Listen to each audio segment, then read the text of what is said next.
I will be speaking this evening about something that's very dear to my heart. It's not really a canned speech. It's not something that I've memorized. I don't speak from notes. I speak from my heart about something that I work on each and every day in my own life. It is about a process that has been a growth thing for me. The idea of there being levels of awareness, ordinary human awareness, and higher levels of awareness are something that you can do a lot of reading about and you can study spiritual literature. But until you begin to put it into practice and live it each and every day, it really just is something that is distant and more academic.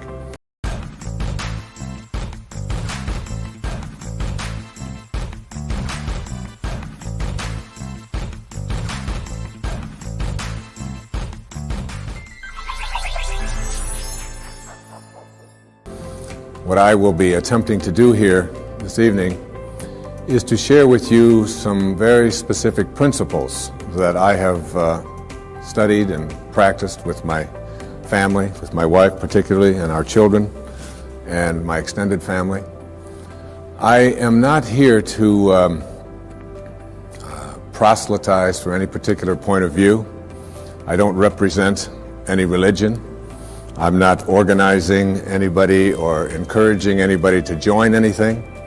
I have never been a joiner. I don't pay any memberships anyplace. I really don't think of myself as a very organized person, period. I think a truth is a truth very often until you organize it. And then it becomes a lie very often because the organization becomes more important than the truth that we're attempting to teach. So this is not really about getting people to agree with me. When I was back in school, I had professors who used to say, if you want to understand poetry, or if you want to understand a great novel, or if you want to understand a great movie or enjoy it, what you have to do is practice what he called willingly suspending your disbelief. So that when you go into a movie theater, for example, you will see a two-dimensional screen. And you don't walk in and say, well, that's just a two-dimensional screen with a lot of images that are being projected from the rear of the room from a projector, and I'm not going to allow my emotions to be impacted or affected by a silly little thing like a projector. If you did that, you would not be able to enjoy the movie. What you do is you willingly suspend your disbelief. You just let go of any of your doubts, and you just allow yourself to be entertained for a couple of hours. And you say, like, all right, Nicolas Cage can exchange faces with another man, all right? That's a possibility. I'll buy it, all right? And they can go home and convince their wives, even though they've just exchanged faces and nothing more, which was always a surprise to me, that this thing's really happening. But what I'd suggest to you is that if you argued with that and said, oh, this is ridiculous, or this is just not possible, that you wouldn't be able to enjoy the movie. And I suggest that you take what I'm speaking about here this evening. Some of it will conflict with some of the things that you have been conditioned to believe in, some of the things that you may hold very dear to your heart. And I'm not here to challenge them. I'm not here to get you to change your point of view. I'm not here to get you to join some organization that I think will get you to be more enlightened. I'm just offering you what comes from my heart, principles that are involved in being able to reach higher and higher and higher levels of awareness, so that things like miracles and being able to attract into your life what has been missing up until now, the ability to heal yourself of perhaps diseases or processes of difficulty that you've never been able to handle before, the capacity to be able to create the kind of relationship that you would like to have, the ability to even get a job that perhaps you haven't been able to get, or to raise your level of prosperity, whatever it might be, to sell your home if you've been having difficulty doing that. That there is an energy in the universe. There is something that is in each and every one of us. And it's also in the universe. And you are connected to it in a way that is often perceived to be aloof from us, because it's invisible, because it's in the world of what we call spirit, the world that is not material. And I would like to suggest that you suspend your disbelief, allow yourself to know that you're not a human being here having a spiritual experience, but that it's the other way around. That you're a spiritual being having a human experience. And the quality of your human experience is really much more dependent upon how you use this invisible intelligence and how you connect to this energy. And once you have an awareness that you can never be separate from it, that you and it, and whatever you call it, it doesn't matter. It doesn't matter if you call it God, if you call it divine presence, if you call it soul, if you call it spirit, if you call it consciousness, if you call it Christ consciousness, you can call it Buddha consciousness, you can call it Louise, you can call it Edna, you can call it Ralph. Alan Watts once said that you can't get wet from the word water. It isn't the word that allows you to experience water. And whatever it is that you call it is something that is distinct from what it is. When I was walking in here this evening on these beautiful grounds, I saw some people looking at the flowers and the different plants that were growing. And as they were looking at them, there was one person who was obviously an expert, a botanist of some kind, and he was trying to explain to each one of the people what the name was, the technical name for each one of the flowers. And I was watching that and thinking, it doesn't matter what you call it.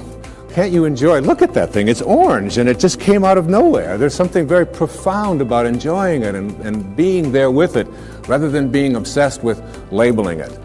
There was a very famous Danish theologian, his name was Søren Kierkegaard. He once said that once you label me, you negate me. Once you place a label on me and put me into a compartment or a category of some kind, I must then become what it is that you have labeled me to be. So that we want to be able to live our lives and to practice principles of higher awareness without being so consumed with what I call ordinary human awareness. And ordinary human awareness is just the recognition or the belief system that I am a human being. Maybe I'm having a spiritual experience, I'm not quite sure. But higher human awareness, what is sometimes in the East called Siddhi awareness. In the West it's been called higher consciousness or Christ consciousness. There's many names for it. But when you get beyond just knowing yourself as this body and this personality and this thing that you inhabit, and begin to realize that who you are is that which was never born and can never die. When you recognize your eternal self. And that's what this program is really about. It's really about recognizing the power, the energy, the capacity to be able to do what it says in some of the most holy books that you've ever read, that even the least among you can do all that I have done and even greater things. And that's not just empty words from Holy Scriptures. That's a very powerful lesson that each and every one of us can practice and live every day. What I'd like to suggest to you, and what this program is really about, is that there are higher levels of awareness that are available to us. A level of awareness that allows us to do things like, and it may sound a bit strange, but to manage the coincidences of our lives. To be able to place our attention on what it is that we would like to create for ourselves in our lives. To literally have the power to know that if I think about it and I keep it there and I keep that picture firm within me, that there is an energy, a source, a capacity within me that is in the universe and that is also in me. And that I can use this energy, that I can manage it. There are many ways to get the things that we want for ourselves in our lives. But basically, it all begins with how we choose to think.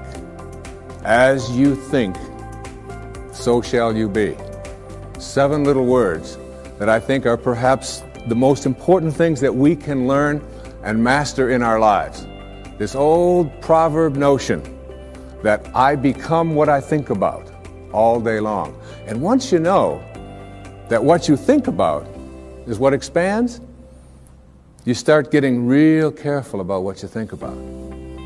You don't allow your thoughts to be on anything that you don't want or that you wouldn't want to have manifest or show up for you in your life. Emerson said, the ancestor to every action is a thought. And you can look at every spiritual tradition, whether it's Eastern or Western, whether it's ancient or modern, whether it's civilized, quote, or uncivilized, quote, whether it's tribal, and there is, in all of these persuasions, this idea that inside each and every one of us, in a place that is not material, in a place that has no dimensions, in a place that has no boundaries, that in each and every one of us, we have this power, and we have this intelligence, and you can never see it. I've often said that when you die, if you're going to die, and 5 minutes before you're ready to leave, they weigh your body. And let's say it weighs, let's pick a good number, 150 pounds, all right? And then life leaves your body. And they weigh your body instantly after you're dead. And it still weighs 150 pounds. So that your body weighs the same, alive or dead, before it begins to deteriorate. And if that's the case, then your life, this thing that leaves your body and your body still weighs the same, is weightless. Your life is weightless. You can't put a dimension on it. You can't put a measure on it. Who you are is that life. And that life is not in the dimension of material. It's like if I want to wiggle my finger, I just have to have a thought. And the thought says, I think I'm going to wiggle my finger. And then I do this, and you say, well, that's really no big deal. But it really is a big deal, because there's something invisible in here that says, I'm going to wiggle my finger. I've never seen that. I've never been able to, you can put that under an x-ray, you can try to measure that and find out what it is in there that allows you to say, I'm going to wiggle my finger, and you can never find it. It's not in this world, if you will. So I can do all the scientific studies, and what I can do when I do these scientific studies is I can find the command center inside of me. And I can go to the brain and I can point to a specific point, and scientists can do this and say, there's the command center, which allows you to have a thought, I think I'm going to wiggle my finger. But there's no computer and there's no scientists and there's no technology that can ever allow us to go inside and say, there's the commander in the command center. Can't find it. And that commander in the command center, that weightlessness, is the part of us that we just don't pay enough attention to. And what I'd like to suggest here this evening is that once you start becoming aware of the power of thought, and if you look around, just look around you at everything that you see, it all began with a thought. We become what we think about. And that is probably one of the most important principles in learning to manifest. But in my mind, as I think about this idea of getting what you really want and being able to attract it into your life, what we have to look at is basically the obstacles that we have conditioned ourselves. And you notice I say that we have conditioned ourselves, because I have never believed that we need to be putting the responsibility on someone else. If you're conditioned, it's because you have allowed yourself to become that. And if we've conditioned ourselves to believe certain kinds of things, and one of the things that we kind of believe and hang on to and live with is this whole idea that all of the things that happened to me in my past are what are keeping me from doing what I'd like to do today. So we hang on to these things and we fill ourselves with blame. We say, I'm the middle child. I'm the youngest child. I'm the oldest child. I'm an only child. Any one of those is a great excuse. If you're the youngest child, you can say, well, how could I be making decisions for myself and be a fully functioning person today when I always had somebody else telling me what to do my whole life? How could I think for myself? If you're the oldest child, you can simply say to yourself, well, how could I be expected to think for myself? I always had to think for somebody else. I was always doing it for somebody else. And that leaves the middle child, the classic identity crisis. Oh, poor me. My mother didn't even know my name. She was always calling me by this one's name or that one's name. So I don't know where I fit in. So that takes care of everybody except the only child. And of course, the only child, well, your parents looked at you and said, we won't be doing that again. You have to live with that, I don't. So everybody, with their birth order, or with their mother liked their sister better, or that we had enough, or we didn't have enough, or we had too much, or we lived in the north, we lived in the south, I'm too tall, I'm too short, I've got too much hair, I don't have enough hair, it's falling out, it's not falling out, whatever it is, we all have these excuses. And I call all of these things that we hang on to and use to keep ourselves from reaching these higher places in our lives, the wake. I call it the wake. And the wake comes from a story that I heard Alan Watts tell one time, and it was a very powerful story. He said, your life is like a boat, and it's heading up the river at, say, 40 knots. All right? And as it's going, you are somehow able to metaphorically stand on the stern, the back of the boat, and look down into the water. Now there goes your life in this direction, and you're standing here and you're looking down into the water. And you ask yourself these three questions. The first question, what is the wake? What is it? What is this thing that you see? And the answer, the wake is the trail that is left behind. That's what it is. Nothing more, nothing less. It's the trail that is left behind. Second question to ask yourself in this little metaphor, what's driving the boat? What's making this thing go in this direction? The answer, the present moment energy that's being generated by the engine, and nothing more. That's the only thing that's making the boat go in this direction. And in this little scene, this means it's the present moment thoughts that I have and how I am using them that is making my life go in this direction, and nothing more. Because the third question is the most important and powerful question. And ever since I heard it, I've always thought about this whenever I have a tendency to look back here and blame something. Is it possible for the wake to drive the boat? That is, can a trail that is left behind make a boat go in this direction? And of course the answer to that is no, it can't. It's just a trail that is left behind. And in that trail, there are an enormous number of things, and every one of us has a wake. And we have a whole lot of stuff in it. And one of the problems that we have is that we have a tendency to look at the wake and all of the stuff that's in it to explain why it is my life isn't working the way I would like it to work. So that you can take a look at the experiences of your life. I look at the experiences of my life. In the experiences of my life, I spent some years in a series of foster homes. People have said to me, oh, living in a foster home, that must have been terrible. I said, no, it wasn't terrible at all. When you're 6 years old, you don't wake up every day and say, oh my God, I'm living in a foster home, isn't this awful, poor me, how come me and nobody else? You don't do that. You don't do that till you're 40. And when you're 40 and your life isn't working and you're bankrupt and you're a drug addict and your relationships are all falling apart and your family's leaving you, and you say, why is this happening to you? You say, what do you expect from me? I had to live in a foster home. My mother liked my sister better. We were too this, we were too...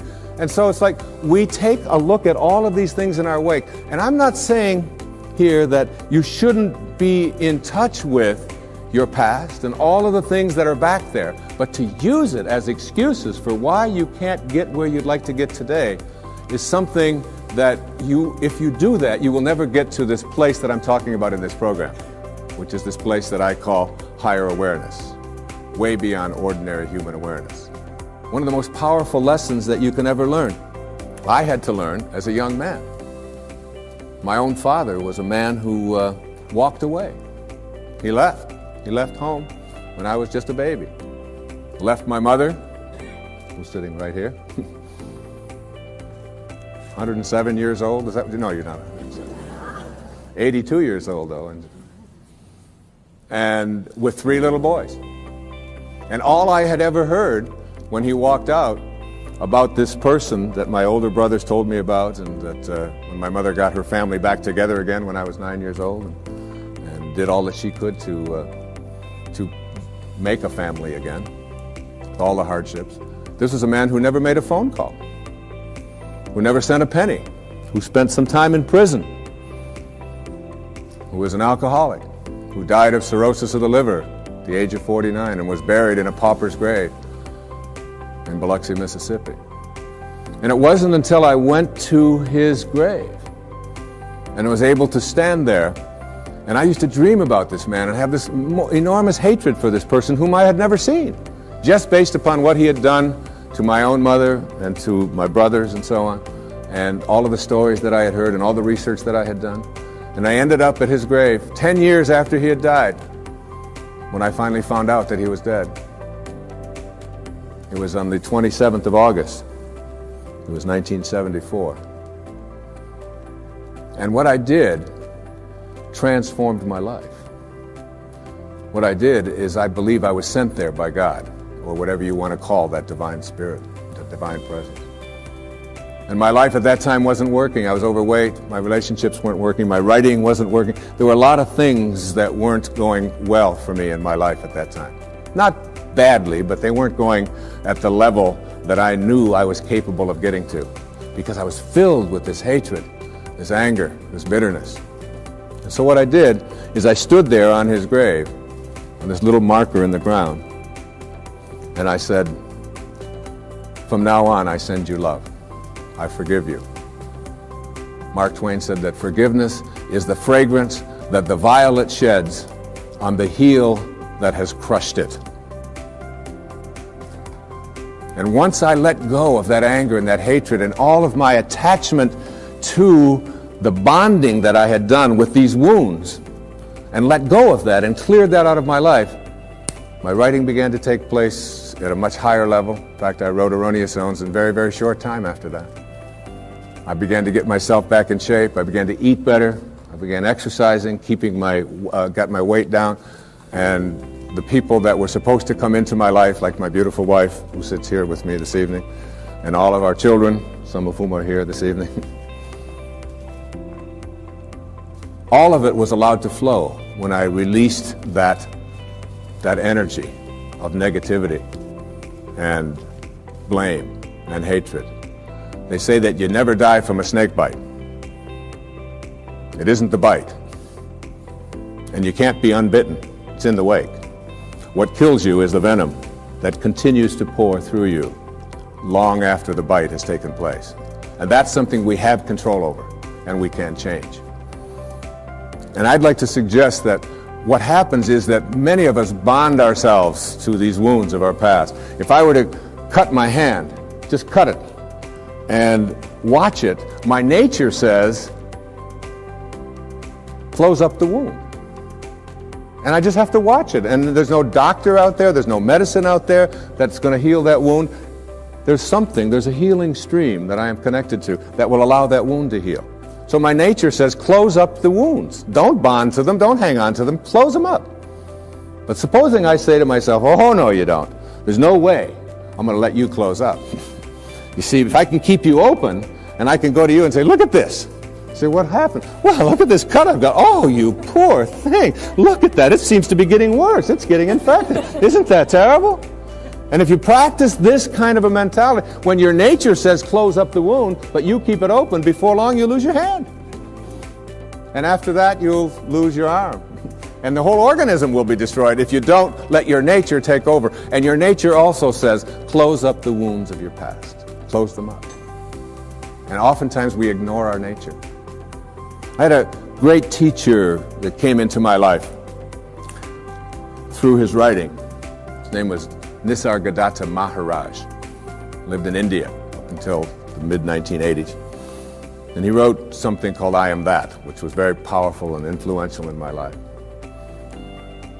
And one of the things that he talked about when he was asked the question, what's the difference between, say, a saint or a highly functioning human being, a spiritual master, a spiritual teacher, and the rest of us? Is that they have unconditional love in them and you don't, or we don't? And he said, no. He said, saints have unconditional love in them, and so do you.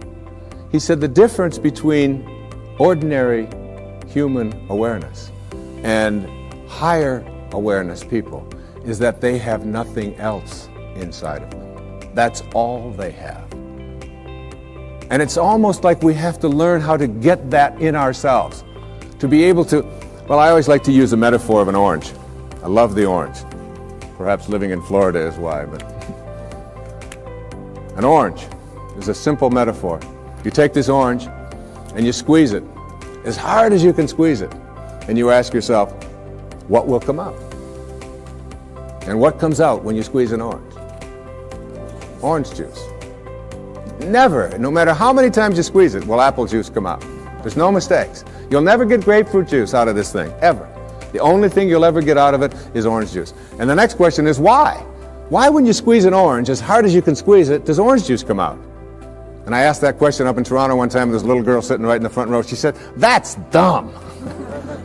She said, that's what's inside. It has to come out. I said, well, that's the answer. You are really smart. And she smiled and she thought that was great. But that's the truth. The reason that orange juice comes out when you squeeze it is because that's what's inside. Now you extend the metaphor and someone squeezes you. That is, someone says something about you that you don't like. Someone behaves towards you in a way that you find offensive.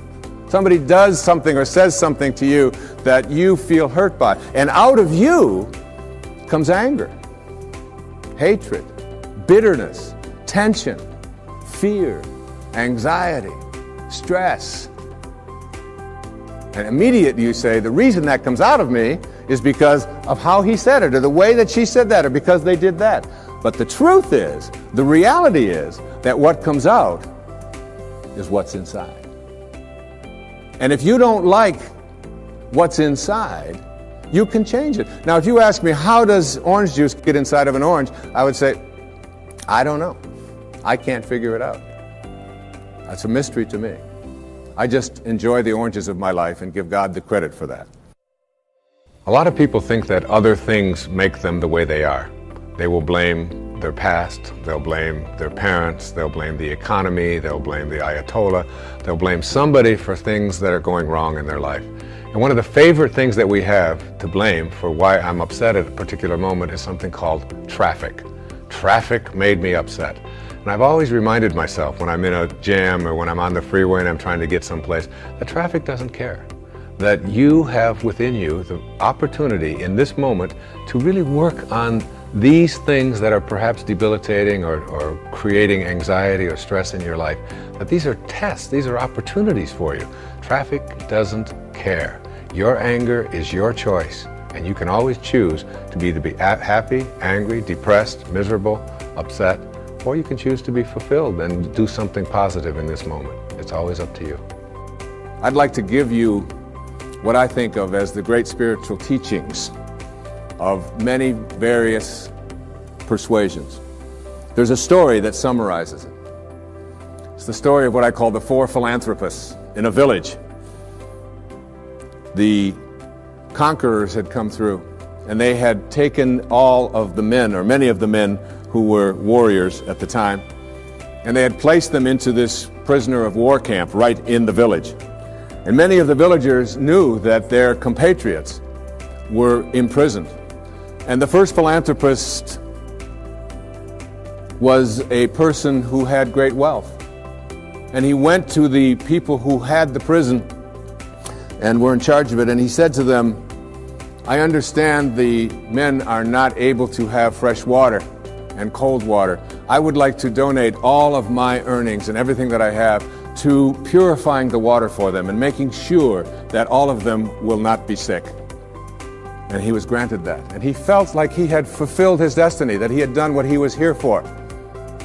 The second philanthropist discovered that the men were sleeping on rocks and that they were cold at night. They didn't have blankets. And he took all of his funds and he said to them, I would like to provide bedding and blankets for the people so that they will be comfortable when they sleep at night. And he was granted that right, and he donated his money for this purpose. And again, he felt that he was fulfilling his destiny. The third philanthropist discovered that the food that they were eating was inadequate, that they were just given beans and water and some bread. And so he said, I own a farm, and I'd like to grow all of my food, and I'd like to take this food to all of these prisoners. And he was granted that right. And all three of these great philanthropists in the village felt that they had really completed their mission for why they were here. But the fourth philanthropist was a saint. He was living not at ordinary human awareness, but at higher consciousness levels. And he went and he found out where the keys were. And he went to the prison at night and he released all of the prisoners. And this little metaphorical story really tells us that when we are living at ordinary human awareness, there's nothing wrong with those who are out there who can help us to suffer in comfort, all right? And many of us have learned to do that and accept that and say, all right, as long as I'm comfortable, even if I'm suffering, it's okay. But there are those who have keys, and those keys can open the prisons. One of the great teachers in my life was Carlos Castaneda. And Castaneda talked about his teacher, who was what they call a nagual, a Native American term that refers to all that is knowable. And his teacher told him that your life is like being born into a room, a mansion, if you will, that has 1,000 rooms. But you're born into one room. And this one room is called daily human awareness. And the only way you can get in is through conception and birth. You're in. And the only way you can get out, we are taught, is to die. So we spend our lives in this mansion in one room, even though there's 999 other rooms. We don't know how to get out into those rooms unless we die. So we wait to die. And what his teacher told him is, I can teach you how to get out of the room of daily awareness and into the other 999 rooms. And if you stay with me and learn all that I have to give you, I can teach you how to get out of the house altogether without having to die. And what we have to do in order to get to that place where we can take the keys and unlock the self-imposed prisons, or the prisons that we have given ourselves on the basis of what we have come to believe is our limitations, what we can and can't do. We have to let go of that. And I call it rewriting our agreement with reality. We literally have to make a whole new contract with what it is that I perceive to be what is possible for me. And in order to do that, we have to shift out of the things that we have come to believe in, and everything that you came to this program watching tonight that you believe in was handed to you by someone else outside of you, was handed to you by the experiences or testimony of someone in the past, and because it comes from outside of you, there is still an element of doubt.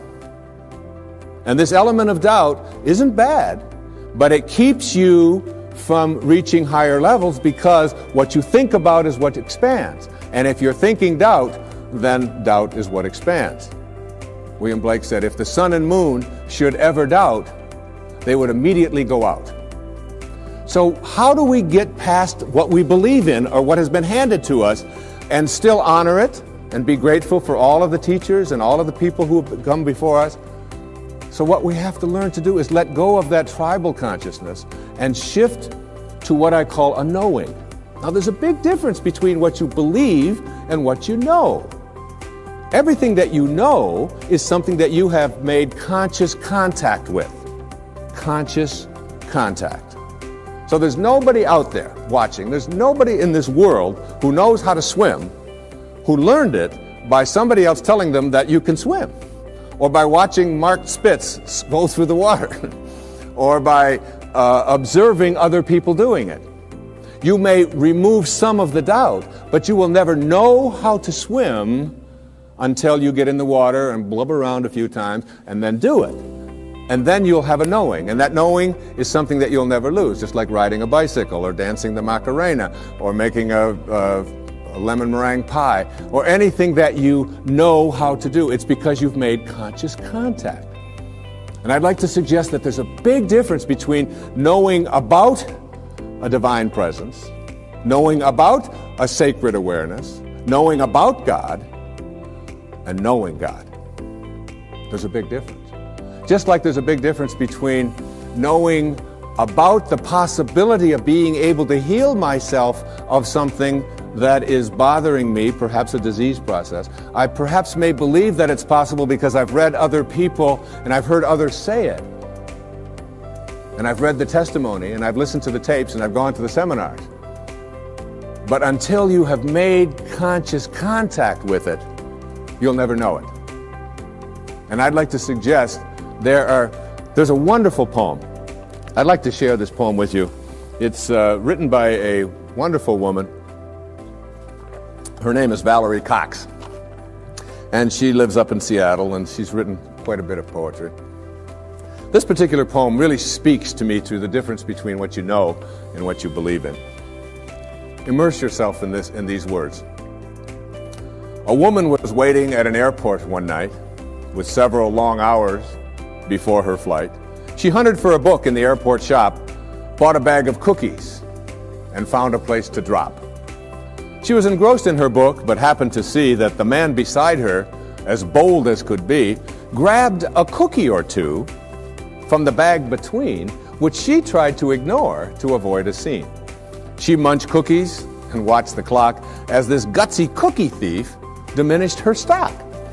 She was getting more irritated as the minutes ticked by, thinking, if I wasn't so nice, I'd blacken his eye. With each cookie she took, he took one too. And when only one was left, she wondered what he'd do. With a smile on his face and a nervous laugh, he took the last cookie and broke it in half. He offered her half as he ate the other. She snatched it from him and thought, oh, brother, this guy has some nerve, and he's also rude. Why, he didn't even show any gratitude. She had never known when she had been so galled, and sighed with relief when her flight was called. She gathered her belongings and headed to the gate, refusing to look back at the thieving ingrate. She boarded the plane and sank in her seat, then sought her book, which was almost complete. As she reached in her baggage, she gasped with surprise. There was her bag of cookies in front of her eyes. I love that. I love that. If mine are here, she moaned with despair, then the others were his, and he tried to share. Too late to apologize, she realized with grief that she was the rude one, the ingrate, the thief, the cookie thief. And all of us in some ways are cookie thieves. I have 8 beautiful children. Our youngest little girl's 8 years old. One of the things that you do when you become enlightened and become a guru, like me, that'll be the day, is when we place something that is important to know where it is, we practice mindfulness so that we never misplace anything. So obviously, having reached this exalted level of awareness in my home with my 8 children, I never misplace anything. So I place my keys right here in a certain spot. But my little girl has this wonderful habit of taking my keys and hiding them on Daddy in the morning so that she can watch me flip out as I look for the keys. And I'll say, Sage, how many times has Daddy told you, don't hide my keys in the morning? Daddy, you told me not to do it. I don't hide your keys anymore. Come on, where'd you put my keys? The last time they were in your dollhouse, where did you put them? Daddy, you told me not to do it. And then, of course, my 12-year-old daughter, Serena, loves to just assume this stance. She's watching me raise my voice. She'll say, I wonder what all those people would think of Mr. Positive if they could see him right now. Huh? Get lots of reminders. So I give up. I say, look, when I come back out here, I want those keys here. And I go back and I get my clothes on and I reach in my back pocket And there are my keys, right where I had left them the night before, in my pocket. And there's a fine line, I think, between being a guru and being a jerk, all right? And I probably crossed that line more times than I should be admitting here on television. But this idea of being a cookie thief and creating a knowing is something. I did a benefit along with my wife a couple of years ago with a man on Maui, whose name is Michael Knopf, who had been injured in an accident. He's a quadriplegic or paraplegic. And at that meeting, when it was over, there was a man who lived on another one of the islands who was known as a kahuna, a healer, an ancient healer from Polynesia. And he was introduced to me, and he said that was a nice talk and so on. And I said, how do you get to be a kahuna? You know, do you take Kahuna 101? I mean, what courses do you take? How does this work out? And he said, no, he said, kahunas are raised to have no doubt. To have no doubt. To have a knowing. And he said, when a knowing confronts a belief in a disease process, the knowing will always triumph. And that knowing is something in which you say, you are healed, and healing takes place. One of the great stories of knowing is, again, with our little girl, Sage, who we were spending the summer in our summer home, and we went to visit this dermatologist. And Sage has had this thing called flat warts for the last, since she was 2.5 years old. From 2.5 until 7, which is over 4 years, she had these flat warts, and not only did she have them around her face, around her mouth, and around her nose, but they were getting worse. They were moving up, and they were getting up around her eyes and so on, and we noticed that they were getting progressively worse, even though all of the places that we had taken her had said, they will go away. She'll outgrow them. But it didn't seem to be that way, and they always said it would be a few months. Well, years had gone by, and she still hadn't. So we were over at my friend's, this dermatologist in Kihei, and I said, Kenny, as long as we're here, would you mind taking a look at Sage? My wife was there, and he took this big white light, and he put it in her face, and he said, you've got flat warts. She hates that term. She never wanted to call them flat warts. She calls them her bumps. All right? She just called them her bumps. So he said to her, but the good news is that when you get married, you won't have them. Well, she's 7.5, going, oh, who is this dork you've got me talking to now? And then he said to her something. He said, you know, we can't burn them off, and there's no medicine that we can give them. But he did say something to the effect that the ability to rid yourself of these things is within yourself. And that if you can call upon that healing capacity in you and begin to talk to these bumps in a way in which you ask them to leave, that you have a much greater chance of getting rid of them faster than anything that I could give you, and we certainly can't burn them off because we might scar your pretty face. And that's basically the message that he gave us. I'm paraphrasing it. So we went back that night to where we were staying, and there was a whole bunch of kids there, as there always are when we're staying, and all of their friends were there. And we walked into the bedroom, and it was late at night, and over in the corner, on her air mattress, was Sage. And she had the blankets pulled up over her head, and she had a flashlight underneath the blankets. And I went over and I lifted up the blanket. I said, honey, is everything all right? She said, shh, I'm talking to my bumps. And I left the room and I came into my wife in the other bedroom. And I said, honey, you're not going to believe this, but Sage is in there talking to her bumps. Isn't that great?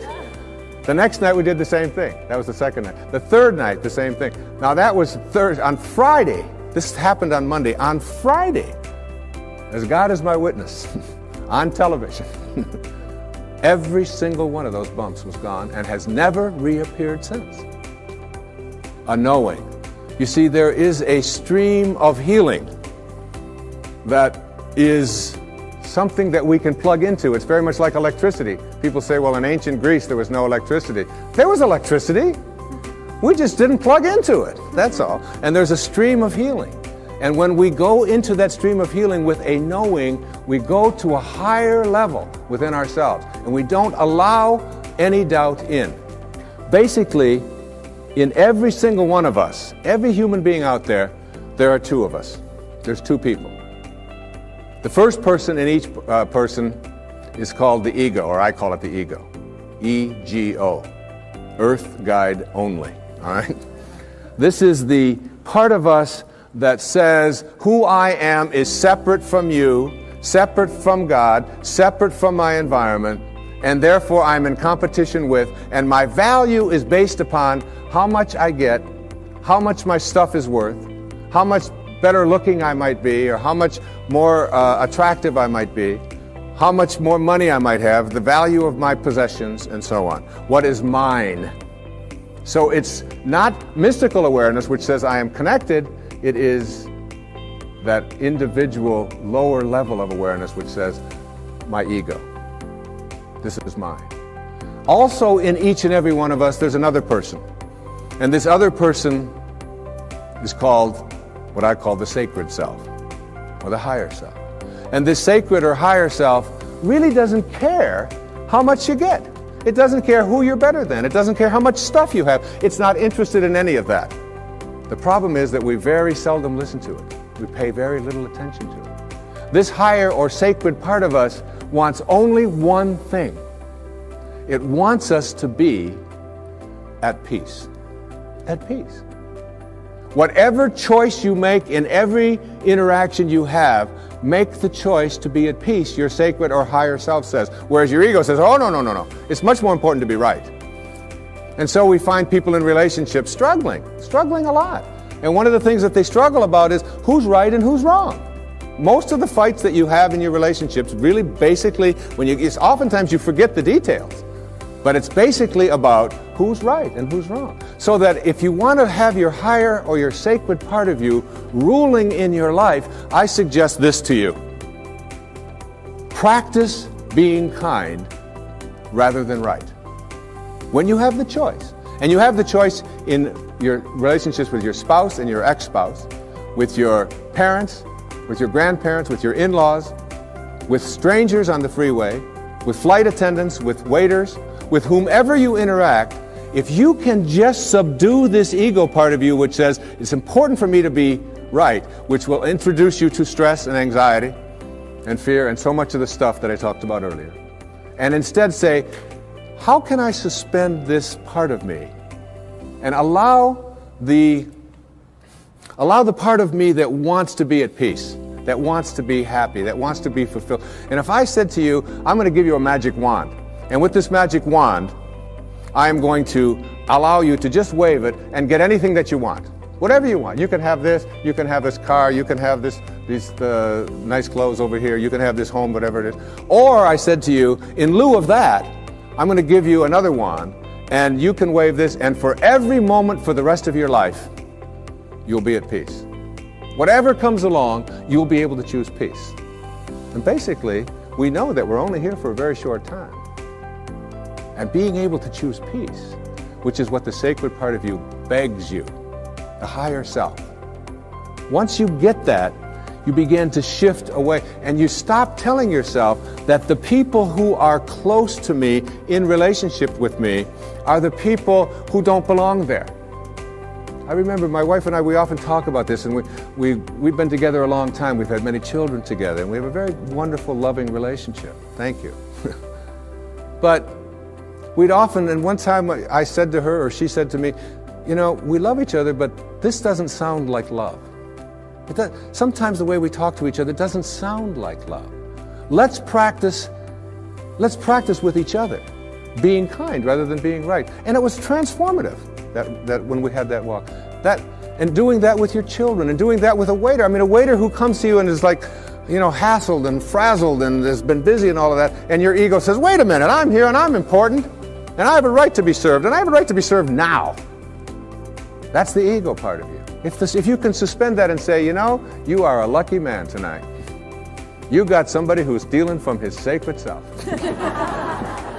And I understand. And you take your time, and you come to me, and you bring it at your convenience, whenever you can. I'm willing to suspend my... You know what? You'll get served so fast, and with such gratitude, just for being kind, if you practice it. Every single one of us are in relationship. Whether it's with our husbands and wives, with our ex-husbands and wives, with our children, our grandchildren, whether it's with people we drive along the freeway next to, whether it's with waiters and waitresses or baggage handlers or flight attendants or people that we are in line to get into the movie. We're all in relationships and we interact with each other all the time. And probably the best lesson that I've ever learned in my life about how to be in a relationship in a way which is powerful and happy and fulfilling is to remember this sentence. When you have a choice, and you always do, to be right or to be kind, start picking kind. The ego part of us wants to be right. How dare you not serve me as fast as I think I deserve to be served? How dare you say something to me? And immediately we want to make that other person wrong and make ourselves right. But there's a part of each one of us that wants to be happy, wants to be at peace. And that part of us says, it doesn't matter whether you're right. It doesn't matter about your ego. All you want is to be at peace, so pick kind. This kind of an attitude, if we had more of this, not only in our own personal lives, would we improve virtually every relationship we have with all of the people closest to us and all of the strangers we interact with. But on our planet as well, we would begin to understand the wisdom that on a round planet, there's no choosing up sides, that we're all one. We're all breathing the same air. We're all drinking the same water. We're all being warmed by the same sun. And as they say, as the Native Americans used to say, no tree has branches so foolish as to fight among themselves. It applies in your relationships, and it applies as a people as well. I've often said that in any relationship in which two people agree on everything, one of them is unnecessary.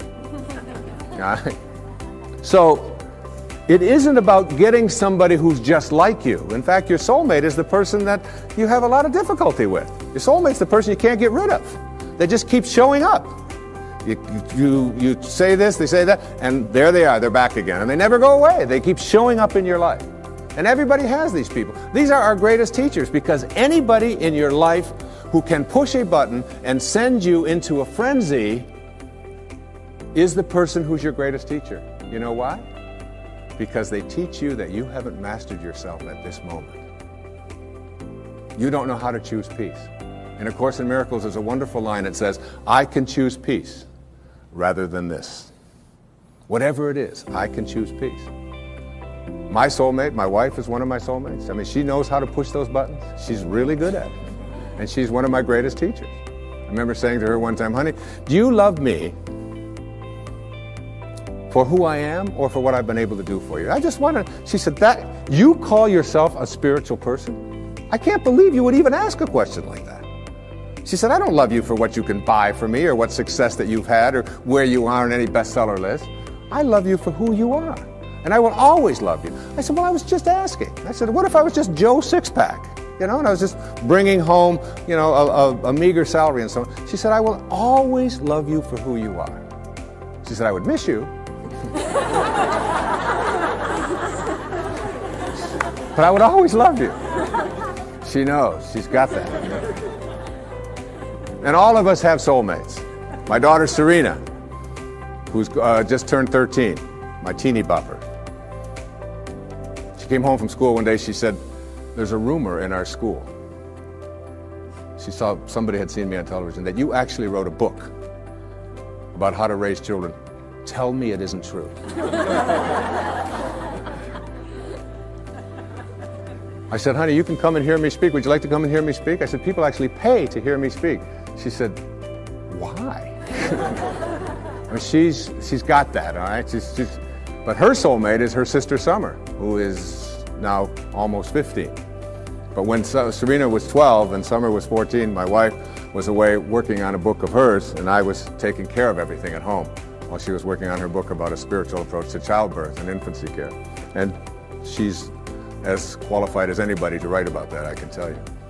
And I was making breakfast. I was making waffles for them in the morning at the toaster. And she mixes all this stuff up. It's a lot easier to just put them in. And Summer and Serena were sitting at the back table in the kitchen. And I heard Summer say to Serena, out of nowhere, about 6:30 in the morning, if you didn't have any feet, would you wear shoes? And I turned around, I said, where is this going? And Serena went, that's ridiculous. What do you mean if I didn't have any feet, would I wear shoes? She said, of course not. And Summer said to her, then why are you wearing that bra? Everybody's got a soulmate. Stormed out of the room and it was all. But it isn't the people who agree with us, it isn't the people who tell us the right thing, it isn't the people who always find us, just perfectly smelling good and so on. There is an element of understanding that everybody who shows up in our life has something to teach us. Many people have said to me that they have observed in my writing and in my teaching over the years that I have changed. I've evolved, if you will. That when I first wrote Erroneous Zones and Pulling Your Own Strings and books like this, that I was really talking about something much different than I'm talking about today, which is spirituality, higher awareness, higher consciousness, and it's true. Because one of the great teachers, again, in my life was Carl Jung. And in Modern Man in Search of a Soul, he said that there are archetypes, there are stages that we go through when we reach adulthood. He said those stages work like this.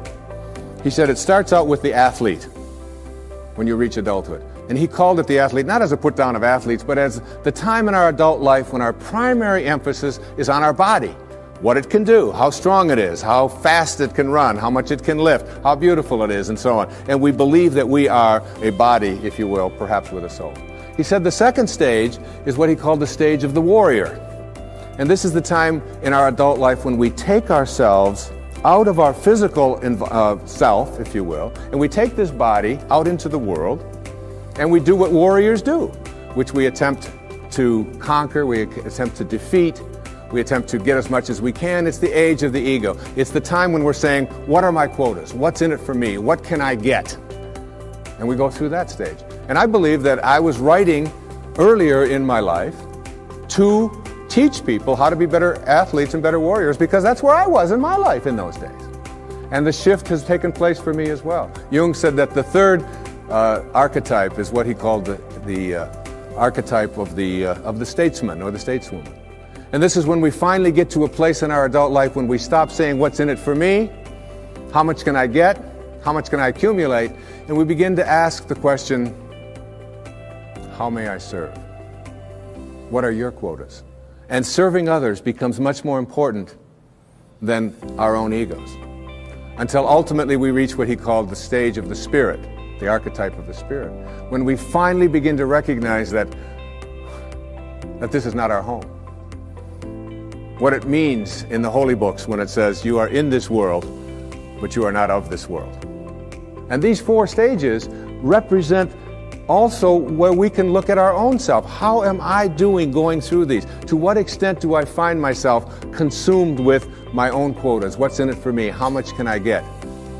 And ask ourselves that question as we begin to interact and deal with other people. Being able to manifest, being able to attract into our lives what it is that we'd like to attract into our lives boils down to a formula that I'd like to share with you here this evening. And this formula is one that everyone that I know who is able to get things into their life practices this. I call it the 4 reallys. All right? So that what you really, really, really, really want, you will get. And these 4 reallys each of them stands for something. And if you look at people who are good at, some people call them lucky, some people call them highly spiritual, whatever it might be, but they are good at getting what they want in their lives. And here are the 4 reallys. The first one says, I wish. So what you really wish for, everything that you'd like to get into your life starts with a wish. It's a thought. I wish I could get that job. I wish I could get that promotion. I wish I could lose weight. I wish I could get rid of that addiction that I have. I wish I could, whatever. It's a wish. So you have to start with a wish. The second really stands for what you desire. What you really wish and desire. And the difference between what you wish for and desire is in what I call asking. Ask and you shall receive. Ask and you shall receive. It's not empty words. Be willing to ask. When I get stuck sometimes writing, and I'm just not quite sure where to go or whatever, I just leave the typewriter, or I leave the yellow pad that I'm writing on, I walk over to the couch and I get into a meditation and I say, I would like some help in having this become clearer as to how to express it. And it's always there. Sometimes the phone will ring and my wife will call and she'll say, did you know that this was in the mail? And I'll say, read it to me, and it'll be exactly what I needed. Sometimes it just comes in the thing that I call an intuition or an insight, whatever it might be. The third really stands for what I intend. So now you shift away from what I wish for and ask for, and you frame it in such a way that you intend to create it. I intend to create this, whatever it might be, whether it's a healing, whether it's a losing of weight, whether it's getting rid of an addiction, whether it's creating prosperity. I intend to create it. And if you notice people who are good at manifesting, they don't mince those kinds of words. I will do it. And someone will say, well, what if it doesn't work out? You say, well, then I'll just learn whatever I have to learn from it not working out. But I intend to create this in my life. There's an intention, and the intention is so powerful that you become independent of the good opinion of other people. You're not checking it out with the tribe. You're not checking it out with what everybody else out there said you should do or shouldn't do. You're saying to yourself, I intend to create it. And I often tell people, don't tell anybody else about what you want to manifest. Don't make it a big statement. Instead, keep it to yourself. And they say, why do you want to say that? I say, because the minute that you do, you invoke ego. And in quantum physics, there's a simple line. It says, particles themselves are not responsible for their own creation. Another way of saying that is the way St. Paul said it. That which is seen, he said, hath not come from that which doth appear. That is, the source of everything over here is not over here. It's in this invisibleness. And once you invoke ego, you have to defend it, you have to explain it, you have to get the tribe involved in it, and before long, you've lost the capacity to manifest. It's a spiritual journey. Inspiration, in spirit. When you're inspired, in spirit. The fourth really stands for passion. Passion. That is, I am absolutely passionate about it, and I intend to create it with that love. One of the great books that one of my teachers sent to me from ancient India, written like 3,000 years ago, has a line in it that says, to attempt to manifest what you want without passion is like dressing up a corpse. So you take this corpse and you put a tuxedo on it and you dress it all up and you put all the makeup on it and you take it out into the world and you say, now see what you can get for me. But basically it's dead inside. And if it's dead inside, that is, if it lacks passion, if you lack passion, you're not going to be able to attract it into your life. So what you wish for, ask for, intend to create, and have passion about, you'll get. You'll get it. That's the good news. The bad news is that what you really, really, really, really don't want, you will also get. And this is one of the most difficult things for people to understand. And when you're dealing with the tribe and you're dealing with what is and what everybody else tells you is impossible, and somebody might be watching this and say, well, that's just a lot of nonsense. I mean, you can't just put your attention on something, think about it, and have it come true. It involves a whole lot of other stuff like that. You see, here's how it works. You cannot attract thin from I hate being fat. Because if what you think about is what expands, and what you're thinking about is hating being fat, then hating being fat is what you will continue to manifest. You act upon what you think about. You cannot attract prosperity from an inner consciousness that says, I hate being poor, I despise being poor. Because if you despise being poor, if you're angry about being poor, then being angry about being poor or despising it is what you will continue to act upon, and you'll be able to say, see? Now it gets worse. You cannot manifest what you want if your attention is on what is. If your attention is on what is and the circumstances of your life, that's where your thoughts are, then you will continue to create what is into your life. You've got to figure out a way to get your mental images, your energy, your attention, your higher awareness off of what is and onto what you want. And every time your thoughts are on what is, you shift it to what do I want? And it's even worse than that. You cannot manifest what you want if your attention is on what always has been.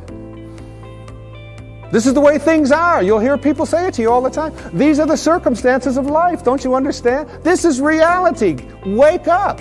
These are the way things have always been. There's always been poor people. You're one of them. That's just the way it is. And you watch that person, and being poor continues to manifest into their life. If you keep your attention on what always has been, then what always has been is what you'll continue to manifest. As you think, so shall you be. These aren't empty words, folks. This is reality. And the worst and ugliest of all is this. You cannot manifest what you want into your life, no matter what it is, if your attention is on what they want for you, or what they expect for you, or what they tell you are your limitations or what you can do. Because if your thoughts are on what they want, you cannot put your attention on what you want. What they want will continue to manifest. And you might be in a tribe that always turns left. And all you want to do is make a right turn. And you go to all the tribal elders and you say, look, I just want to make one right turn. And they say, wait a minute. In our tribe, we only turn left. We've always turned left. That's the way this tribe has always been. And so they will have an emergency meeting. And they will convene all of the elders to get you to come to your senses. Jackson Browne is, well, I think, one of the great poets on our planet. Great singer. He has a song called For a Dancer. In there are words to this effect. He says, just do the steps that you've been shown by everyone you've ever known until the dance becomes your very own. Which is what most of us are doing. We're doing the steps that we've been shown by everyone we've ever known, and the dance has become our very own. And later on in the song, he says something to the effect of, into a dancer you have grown from the seeds someone else has thrown. Go on ahead and throw some seeds of your own somewhere between the time you arrive and the time you go home. And then the kicker, it always gets to me when I listen to this song. He said, because in the end, there is one dance you'll do alone. And it's like letting go of this tendency to be a dancer, to be doing the steps that we've been shown by everyone we've ever known, and then it becomes our own. And then we pass it on, and we pass it on. To break that chain, we have to shift our attention off of what we don't want and onto what we do want. And this goes for everything. I was at doing a book tour up in Chicago. I get off the airplane, and a woman picks me up, and she's got a doozy of a cold. Like, you know, Snoopy's, as my kids call it, coming out of her nose, onto her dress. I mean, it was, and I was in this little Honda with her for 2 days. And so I said to her something to the effect, I can't remember what it was, I know she didn't like it, but I said something to the effect of, oh, it's been 20 years since I've had a cold like that. And she said, oh, that's just what I needed to hear. It's people like you who go around telling us, normal, mortal human beings, that when we have a cold we should be feeling guilty. She said, I don't appreciate that at all. She said, colds are just things that happen to us. I said, well, I understand that. I said, but I just don't think like you. She said, well, what do you think? I said, well, tell me what you think. You're the one with the cold. She said, well, I think colds are viruses and that they're in the air. And they're going to land on us every once in a while. And when they do, we shouldn't be feeling guilty about it and feeling bad about it, and people like you writing books about it to make us feel worse. I said, look, we're on the same page here. I said, I believe just like you. I think that colds are in the air, and that they're viruses, and that they land on us. She said, well, how come you don't get a cold then? I said, because when they land on me, I talk to them. She said, you talk to viruses? I said, of course. She said, well, what do you say? Well, I say to it, look, you've landed on the wrong immune system. I'm not going to talk about you to anyone. I'm not going to complain about you. I'm not going to give you any attention. And you have no room to flourish on this immune system. You're just not going to do your work here. But there's a lady in Chicago who's waiting for you. Now, you laugh and you think that that's silly, but I'm telling you that when you keep your attention on what you don't want is what will keep manifesting into your life. Addictions have been described as never getting enough of what you don't want or what you despise. So we keep our attention on what we don't want, and what we don't want is what we keep seeking after, and then we despise it. When we put our attention on what we do want, when we shift to a place called unconditional love, and begin to view it as something that I don't have to be dependent upon, you can shift right out of it. The currency for attracting what we want into our lives is our thoughts. As you think, so shall you be. Begin to place them on what it is that you want, and you'll start seeing it shift over and over again. And people who are terrific at getting what they want, you start getting inside of their head and say, what do you think like? How are you organized in here? And you know what they always say? I never, ever allow my thoughts on anything that I don't want. And no matter who out there is saying, yes, but you can't do this, yes, but you can't do that, I never allow that kind of energy. I shift away from that energy instantly. That's what separates great masters from ordinary human awareness. I have been talking during this program about a consciousness, an awareness, a level of functioning or living or thinking which involves something that I call spirituality. It isn't restricted in any religious way. It is a divine intelligence, an organizing intelligence that is everywhere at once. Some people call it God, some people call it soul, some call it spirit. Back in the times of slavery, there was a young man, his name was John Newton. He was 23 years old. And he had what is called in Japanese it's called, excuse my Japanese, but it's called satori. I love to say that. Satori, S-A-T-O-R-I. And it means instant awakening. The idea that you can create something in your life now. In Zen, they have a proverb that says, when the student is ready, the teachers will appear. So it's just being ready. And so you don't have to go through this long, involved process to get to enlightenment where you get it 5 minutes before you die. Instead, you can have it when you are ready.